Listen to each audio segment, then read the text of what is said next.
and courageous. Oh, I love the comment that you put. On your YouTube video. Yeah, I really, yeah, I don't, but anyone that's been following me knows that I kind of,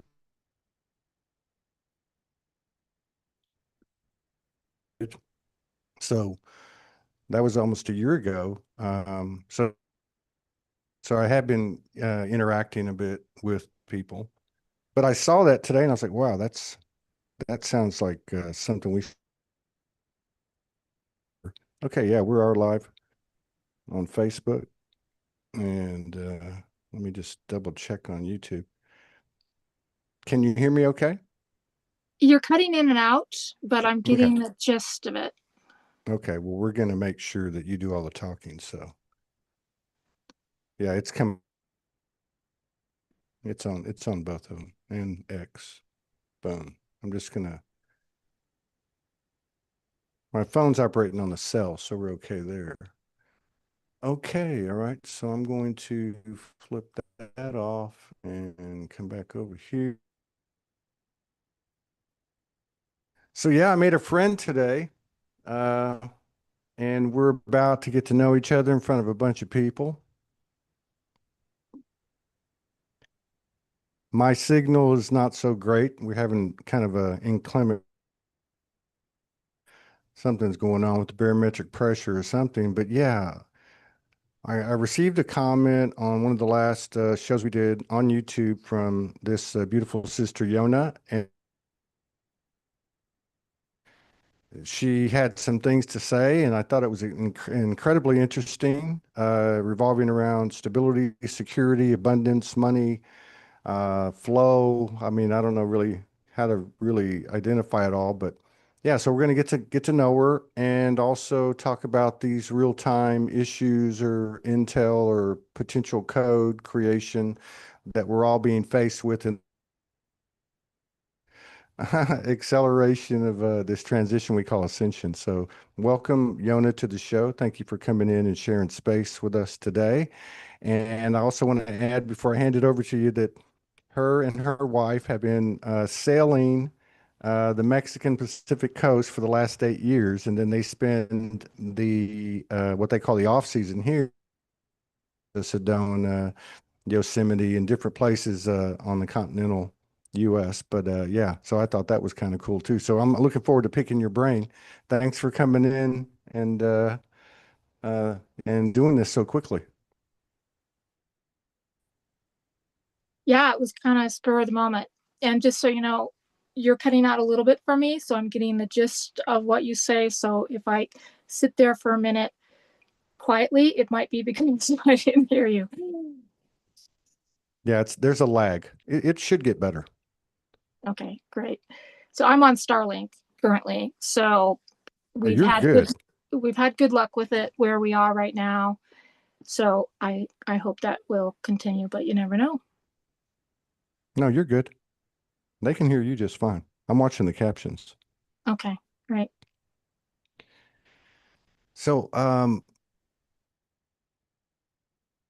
just got to know how you and your partner got into the lifestyle of sailing half the year on the Pacific coast, Mexican coast.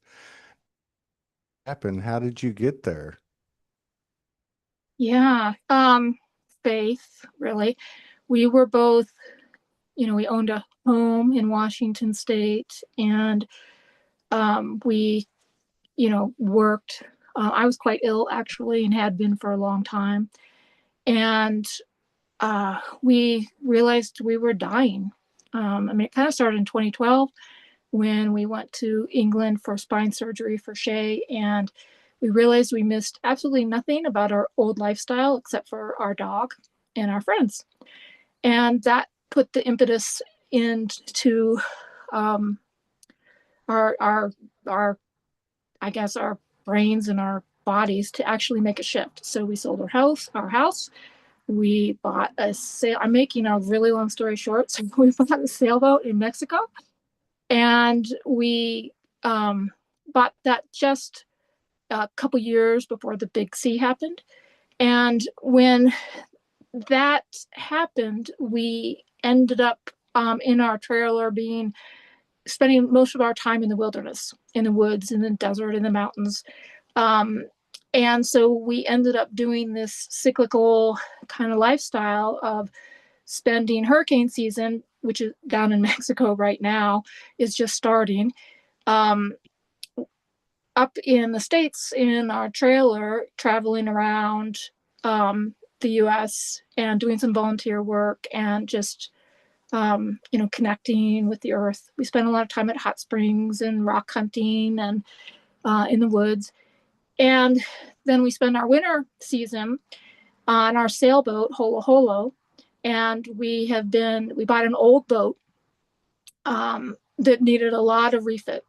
So we didn't do this with like a retirement fund or like, a lot of money set aside. This was we have to do this now or it's not going to happen. And I felt a tremendous push to move outside of the normal way of a lifestyle.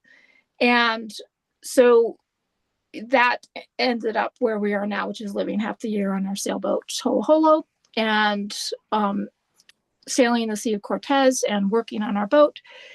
And currently, we're sitting up at Mount Shasta, kind of right at Mount Shasta. And if you want to, I'd love to show you where we are and you get a peek for the energy where I'm at right now, if that's okay.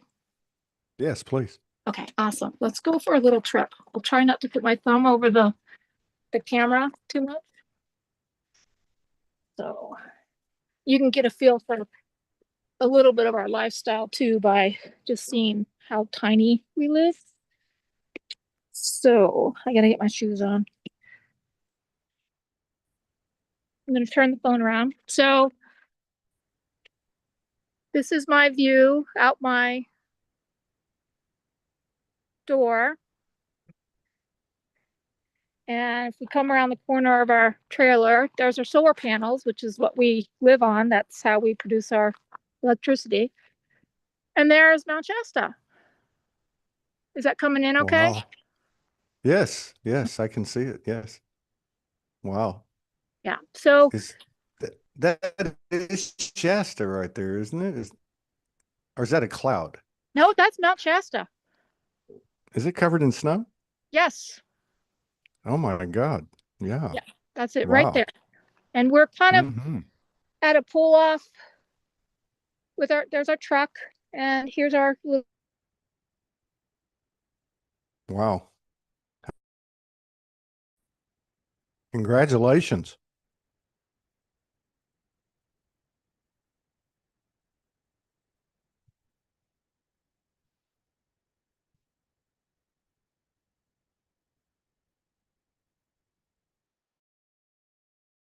Duck.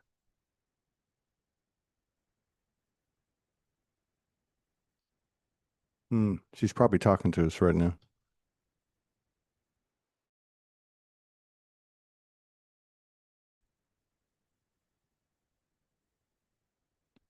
Damnation.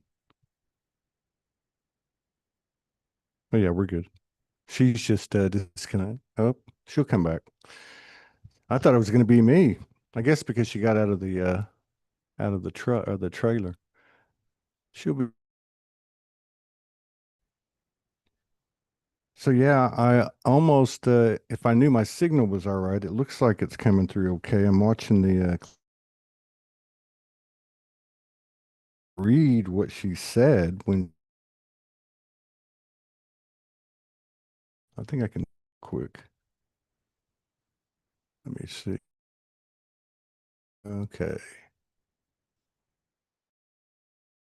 Think there's anything too personal in here or anything like that. Oh, there she is. She's back. Here we go. Boom. And boom. Yeah, she's coming.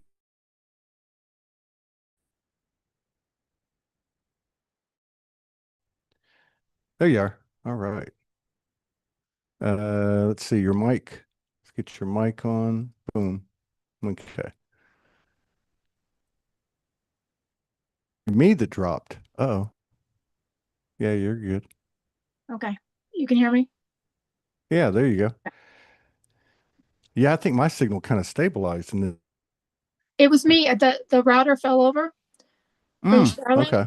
and and you know, My things God. happen.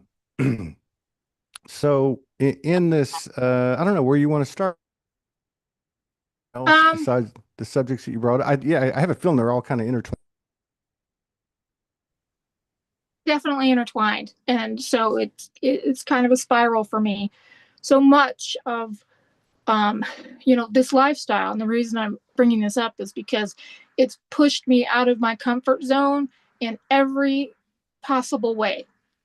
In every single way, I have been pushed to reevaluate, you know, the big stuff, the little stuff, my identity,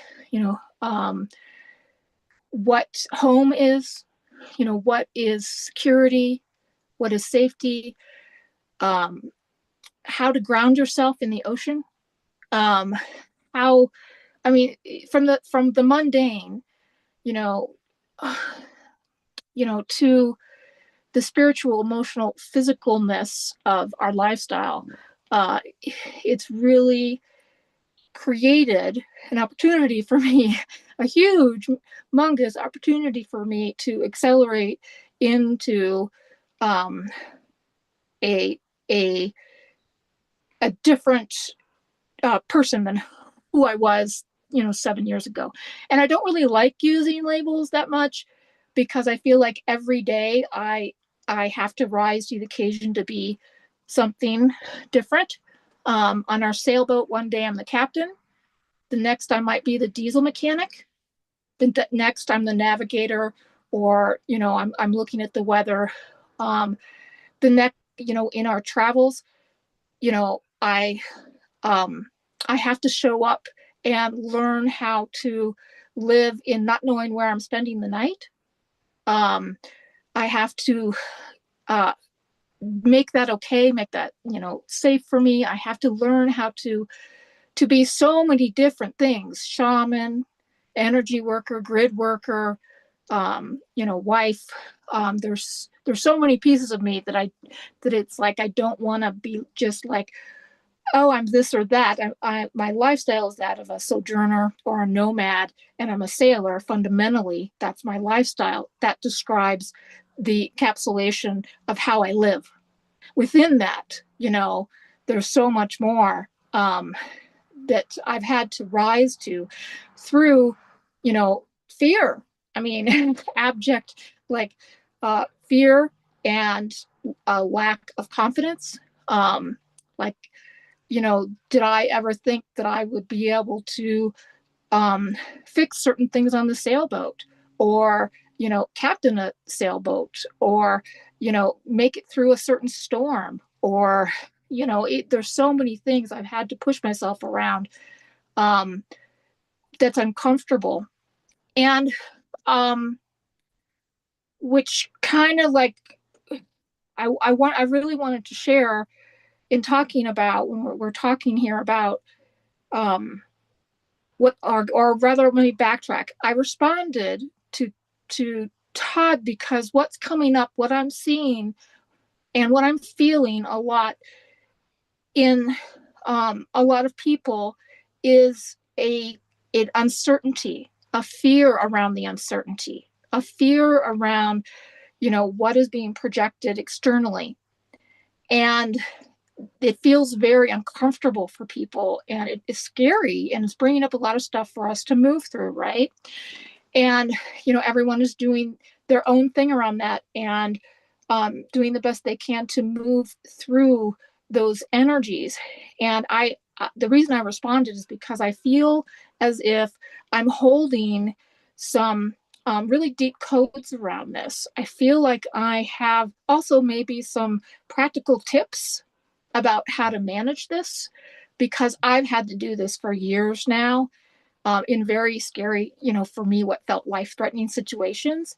And so I've had to learn how to regulate myself and move beyond that and find the center in myself, and not be looking to the external for the grounding or for the peace that I think we're moving toward. Does that make sense? Yes, it does. And the same happened to me. For a while, you broke up, and I'm reading the closed captions, but I got everything, and it brought up a couple of things. I just want to make sure I fully understand.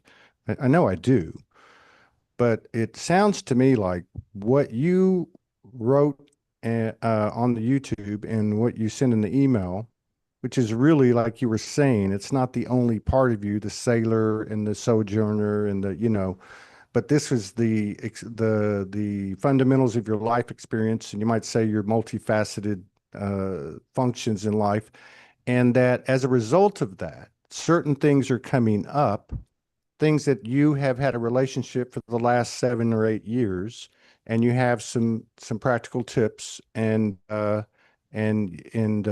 some ideas on you'll expound on the challenges or the processes or the means and the ways of moving through these fears or facing these fears. Is that kind of a synopsis of it right there? Yeah, it's great. It's such a big Okay. topic because when you bring up the word home or you bring up the word security or safety, that is such a large, it encompasses so much that it's, we could go on about those for a long time. But I think I feel that you're onto something, and you've made me realize something because I've been doing this since 2011, and I really didn't have any stability. I mean, we had a house for 2 years, and then we've been kind of stable here in Mexico, but we're living hand to mouth. I mean, which is a great place to do it. But and when I say hand to mouth, I mean, like whatever we need comes when we need it. Exactly. Uh, and so it is a strange kind of uh, experience. It can be a bit frightening at times. And I know even like going back to say 2017 when Morgan came to the US the first time, I was living out of a suitcase.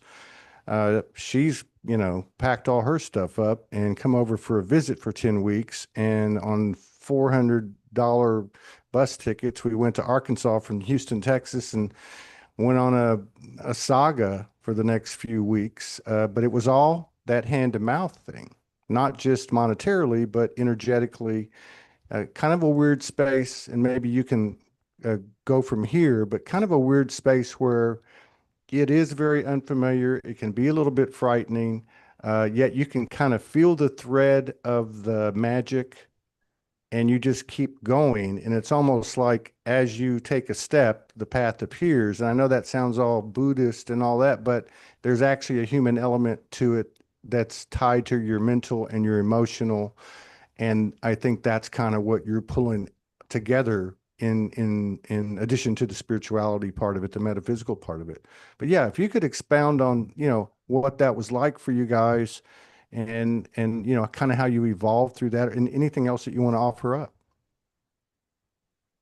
Great, wonderful. So I'm thinking, processing this, kind of where to go from here. So one of the first things that came up for me in this lifestyle was I had to answer for myself, what is home?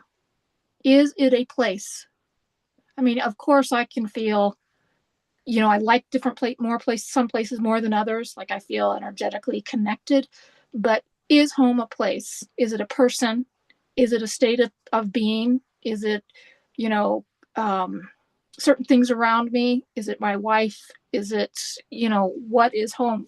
And I repeatedly, have to confront myself with that question because there is a part of me that kind of longs for like, I don't, it's not a home. I don't want necessarily a home or necessarily a piece of property, but I guess because I move so often, we're constantly moving, maybe peace, like a peace which I find by meditating daily and being in nature, it fulfills that for me. So I am able to get fulfillment through meditation and through nature to find that peace, which is for me what home feels like.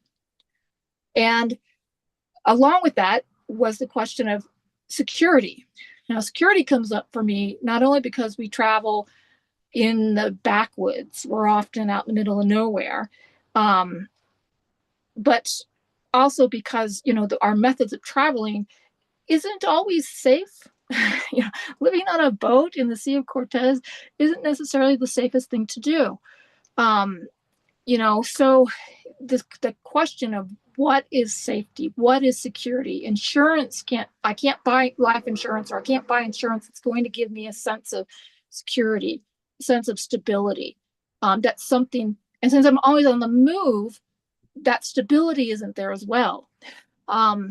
So like one of the big lessons that I had to learn in the first few years is when you're living in a boat on the ocean is how to ground in fluidity.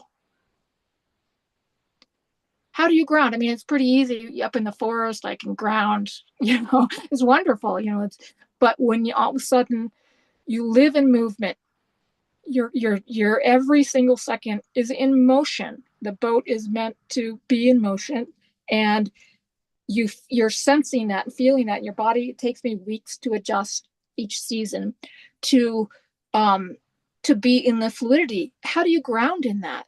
How do you feel that sense of like stability of I am here when not only the ocean is moving, but I'm moving within the ocean. So I'm moving along it. I'm changing my viewpoint within the ocean as well. So that was a huge lesson for me. Is I ended up being like, well, I'm not going to ground in fluidity. I guess what I'm really after is how do I flow with this and feel a sense of place, or feel a sense of peace that I'm looking for within the movement, within this movement. So I had to learn through storms, through heavy seas where the boat is, smacking us from one side to the other, where it's hard to go to the head or get something to eat or even want to eat, to get anything done when, the sea state is horrible or the winds are 30 knots. How do you keep a center? How do you not freak out? Like like there are moments where I feared for my life, where I was terrified, and this wasn't just one time. And as one of two crew members, as the captain, I can't just be like, I want to get off. Well, first place, you can't get off, but there's no, I can't. I put myself in a position where I had to confront this within myself. I had to, let these feelings be there, allow myself to experience this, figure out a way to find the calmness. So I'm going to use an analogy of, the sea state or the winds when the boat is rocking so hard that I'm worried that our anchor might drag us onto the rocks. Or we're out at sea and the swell is so large and it's really scary how overpowered we feel by the elements. I liken that to the, external circumstances that we're in right now. The external energies want to throw us around, want to blow us over, want to make us feel like the anchor might drag, and the rocks are imminent, and what's going to happen next? If is it going to get windier and I'm not going to be able to control the boat? What if this happened? What if that happened? Like it's really, your mind can just, circle and pivot around like, all of the myriad of things that could go wrong. What I learned was I had to look at the basics. Am I okay? Now, The boat's fine. The boat is meant to go like this and slam back and forth. The boat is fine. The boat is doing its boat thing. It's moving through the water. It's it's tackling the waves. It's got wind in its sails. It's doing all of what it's supposed to be doing as a boat. It's me in the passenger seat that's uncomfortable. I'm the one who's, the boat is fine though. I'm uncomfortable. So being able to realize and look around and go, nothing's broken. The boat is fine. The water is on the outside where it should be. The crew is safe. I am very uncomfortable, yes, but I'm safe. I'm fine. We have enough food. We have enough water. The anchor is holding. Physically, I am okay. It's just the perception of the energies makes it so that it feels like everything's coming apart. And it sounds that way too, because of the wind and the riggings and the creakings of the boat. And it's a whole sensory experience that is happening. But I have to learn how to be like, you know what? The boat's doing great. She's doing really good. And I'm okay too. I mean, I can't easily go make dinner right now, but that's kind of minor. I am essentially fine. I'm fine. I'm just in the middle of this storm that might pass in 6 hours or 2 days or whatever it is. And how I choose to react to the storm is really up to me. My wife is wonderful at this. She's like, oh, okay, I'm going to go get my iPad and cram myself into a corner bunk and I'm going to go watch Star Trek. And that's how she manages the situation. Whereas I'm the one who's like, what's that creak? Oh no, I'm like, so I'm the one who travels a different path, along this. This is a huge lesson. So as we're navigating these energies right now, I'm really feeling the parallel in the experiences of learning how to ground in the fluidity, how to, ride the wave, allow the flow, how to recognize the external energies that are happening versus the internal point of calmness and peace, and how I respond to my external weather is really, a personal decision. And it's so obvious between my wife and I how we manage that very differently.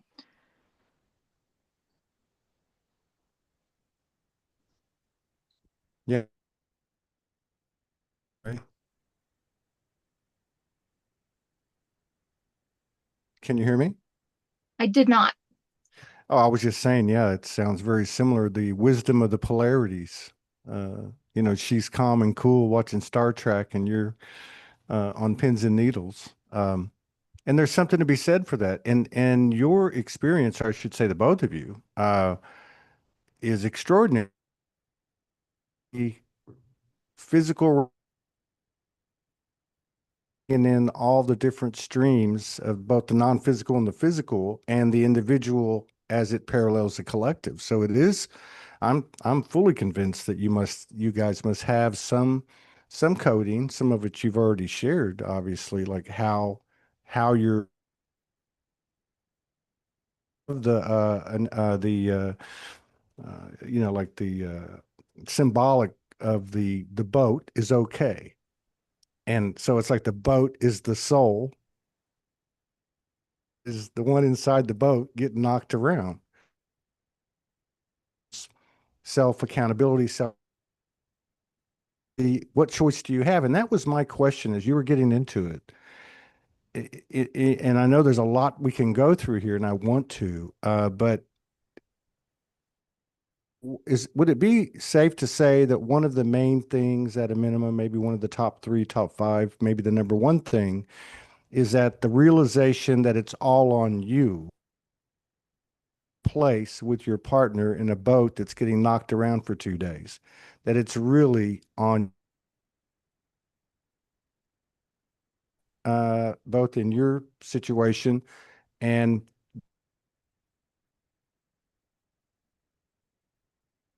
make sense?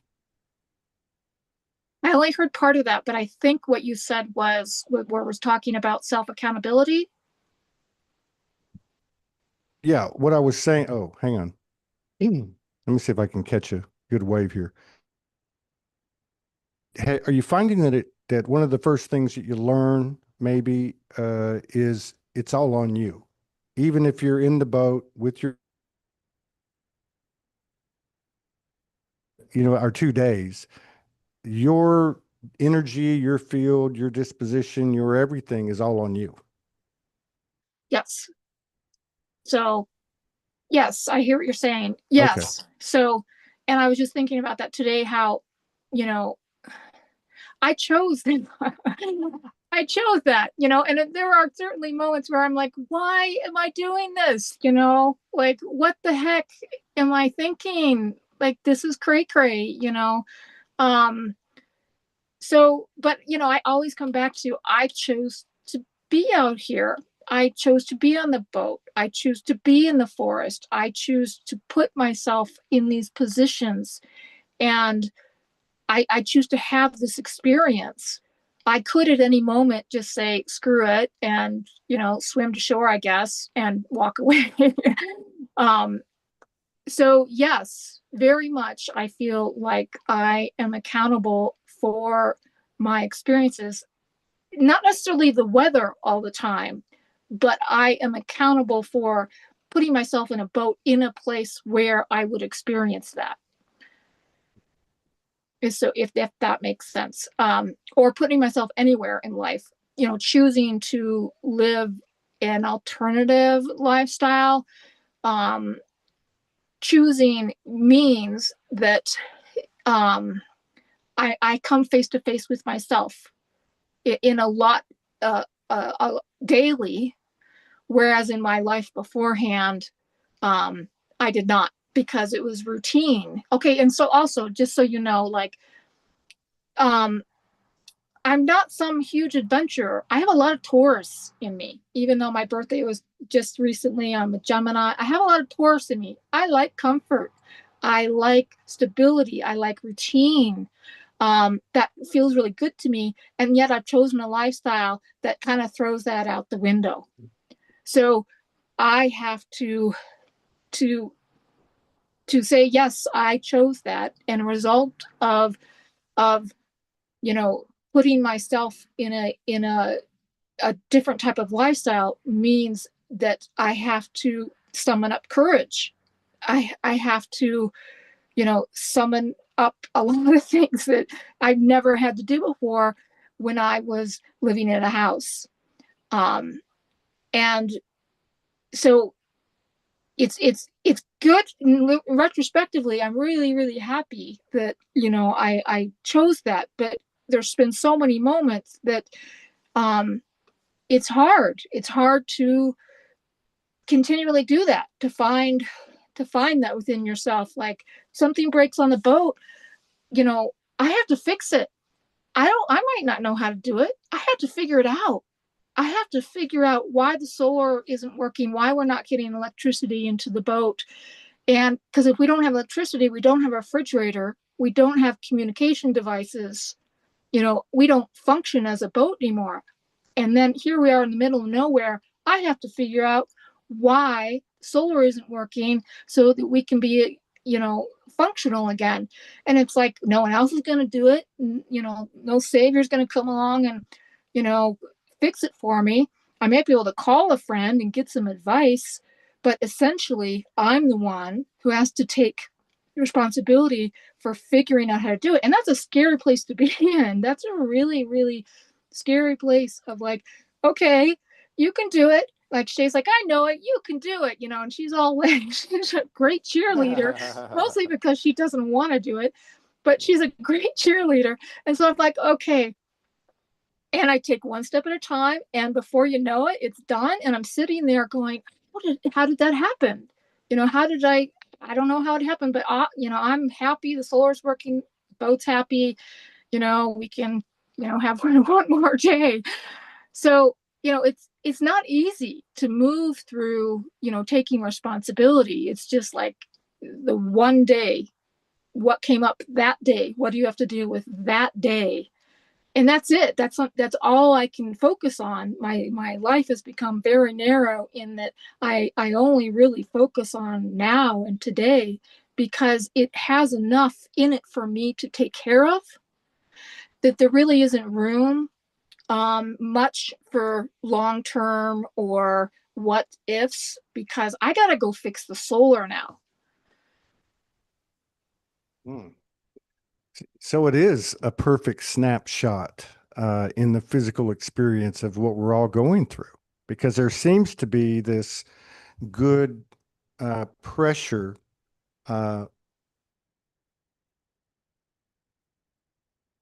and screaming or aligning with it as it comes in. Like it's kind of part of this inevitable push that we're getting, that we're going to be present and by whatever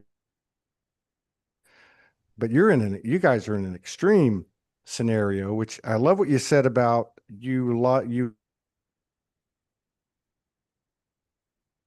and then you made this choice to get a boat and everything else that's happened, uh,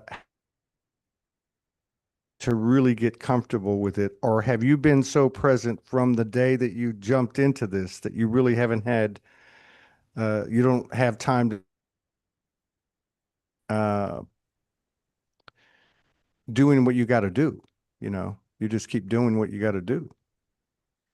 Um, no, I've definitely learned how to, this has taught me how to be present, because, I mean, initially it was very overwhelming. Fixing an old boat um, is really, it's a kind of like a stupid project, really, because it's so frustrating, especially when you're doing the work yourself. It's so frustrating that it almost, you almost want to drink all the time.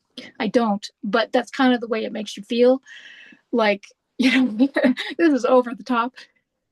So it's taking me, or us, or me mostly, years to figure out how to use, or how to navigate what needs to happen physically in my life, with um to have it be, I don't know how to say this, it's the same path. Chop wood, carry water. Yeah. It's the same path. Me fixing the boat is my spiritual path, because what I find, there's so many similarities. Like, you know, when I'm working on the engine, for instance, the heart of the boat, I'm working on the engine. Well, inevitably, what is coming up for me, and lots of times for the collective, are issues around the heart. And so I do see a parallel in what I'm doing, specifically in life, and what is happening for myself or for the collective. But it's taken me a long time to come to a peace with that, to come to, oh, I'm not just fixing a solar. I'm also working on the energy of, electricity, of using sun, of using my own energy in a wise way, of, what am I fixing within myself, my own energy self, so that it works better. It's taken me a while to come to that center, so that I I realize that now, and what I'm working on at any given moment, is the only thing. It is what I need to be present with, even if it's just turning a wrench, or using a drill.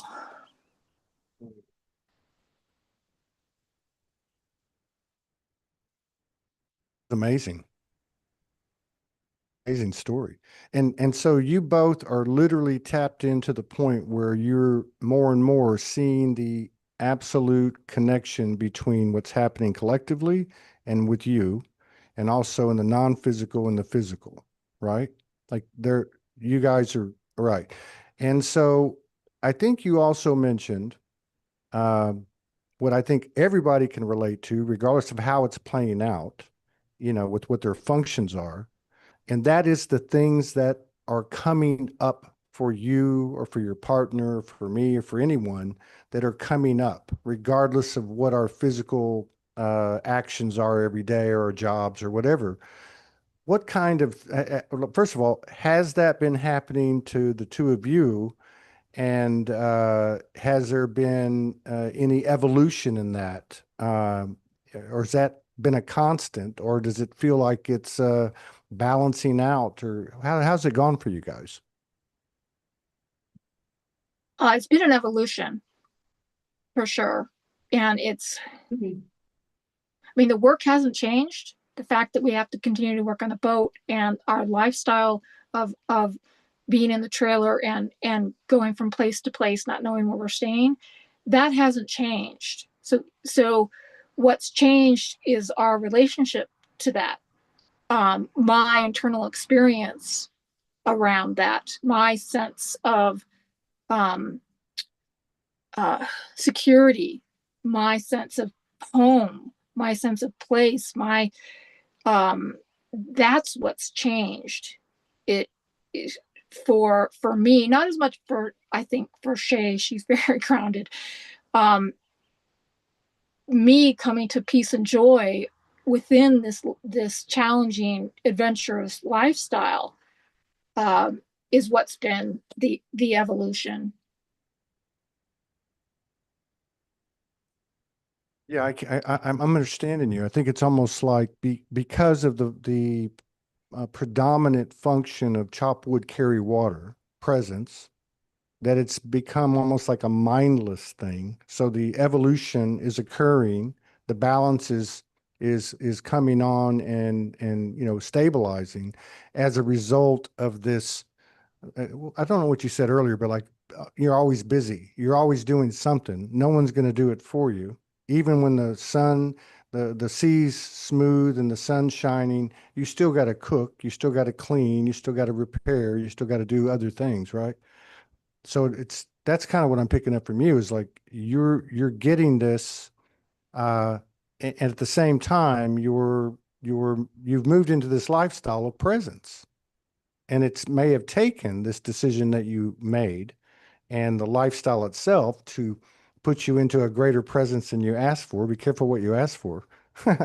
But that you're saying that that's paralleling uh, the collective, and I believe you. And I go back one more time to, are you still having deep rooted stuff come up to be dealt with? Sorry, I didn't hear that question. Are you still having Deep like rooted. Okay. deep rooted psyche type stuff like that everybody has had, stuff from the root or the oldest traumas or the oldest patterns? Are you still having that type of thing come up? Not as intense. So when things come up for me, it's pretty quickly emotionally resolved. I feel it and I'm like, oh, look at that. Let's, or I don't want to look at that right now, or let's look at that later. But it comes up and it's within hours or a day, it's moved through. So I'm not as whereas before it would could take me months to resolve an emotion, sometimes longer, or days. But now it's pretty, it's moving pretty quickly um, for me. And I want to make sure I want to bring this back around to spiral around back to our original conversation, which was about security, about home, about place, because for me that just feels so important. Um, because I'm not saying go be a nomad or own a boat. It's like that's not where I'm at. With I guess what I'm trying to impart is that um, I've learned for me, home is not a place. I'm seeing a lot of people triggered by either moving or a sense of moving or an impendingness of something that's going to shake them up.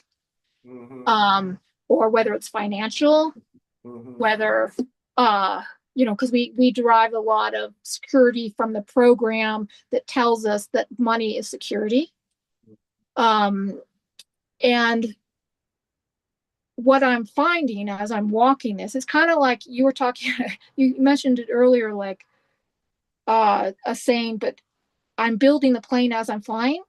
And that's kind of what it feels like right now.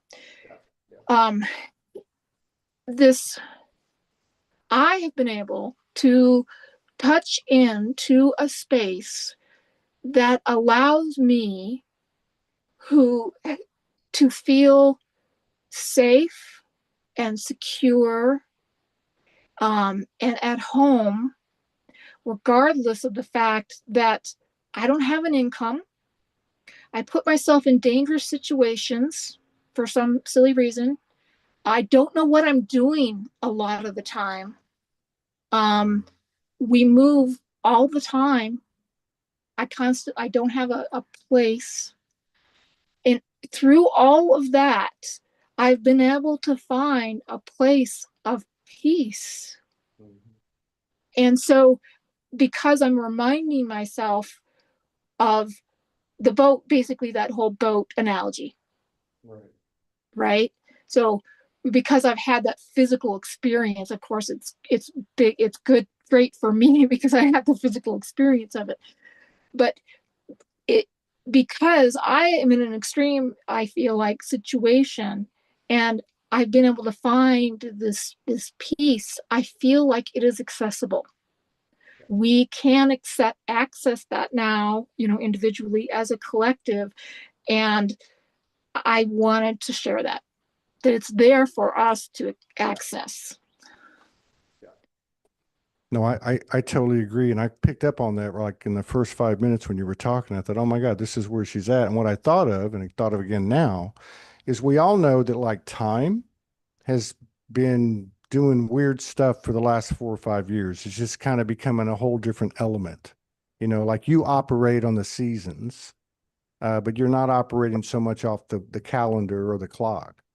And so there's something to be said for that. And I always wondered how space would start to change its, characteristics or whatever. And I think that's what you're talking about. What you're talking about is an energetic field, so to speak, that's around you. Be it a person, be it a boat, be it a pet, be it a tree, be it the place you're staying today, even though it won't be there, you won't be there tomorrow. Listening to you, it's almost like, not only is abundance my frequency, but so is spacelessness or my.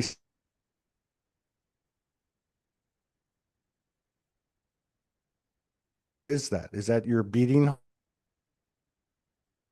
or is that your heart field? I probably I didn't catch the last like 3 sentences. I got 3 sentences. It's okay. You know what I'd love to do is get back together with you after I get this be like mid-month, mid-June. Have Anytime. an uninterrupted conversation and go deep. I think there's a lot to be said for this. I want to reflect on it. But yeah, there's so much in your pure new code. It's in the story. It's not like in the how, this is how you do it. This is how you do it. There's a little bit of that, but it's really in the story. It's in the space between the words. You know what I mean? It's in the tonality and the resonance and the.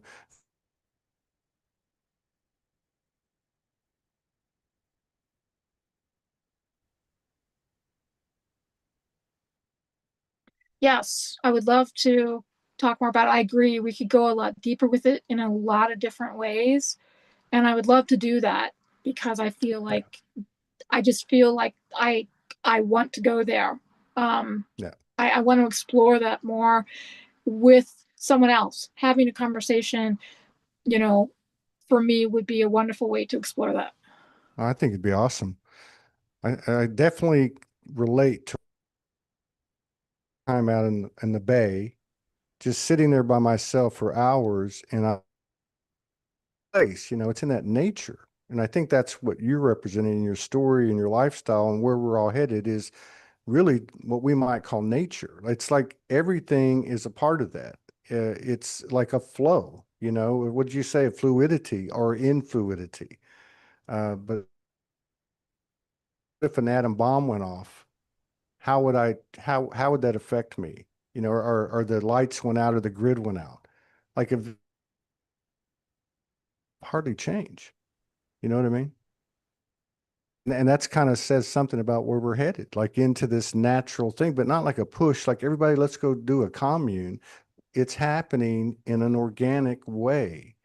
We're just not used to this flow because the shoe's always dropping somewhere or another. You know what I mean?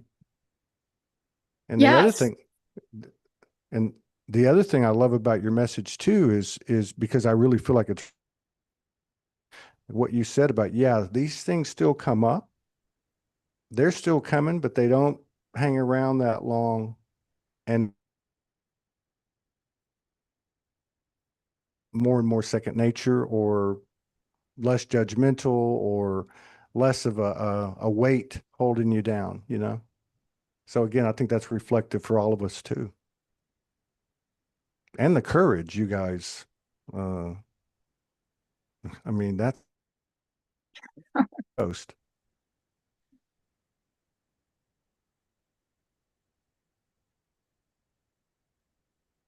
Sometimes I think it's stupidity, but you know, I wouldn't give it up because of the joys that we get, which, we get to live in the wild.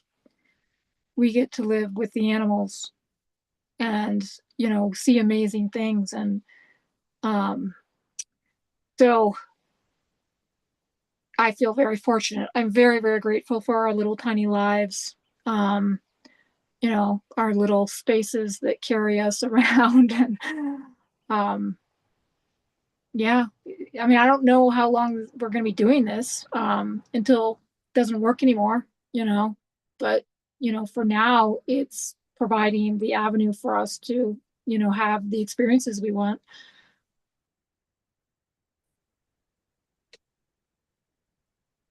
Well, pretty soon, the energies will be such that you can convert any one of them into spaceships or submarines.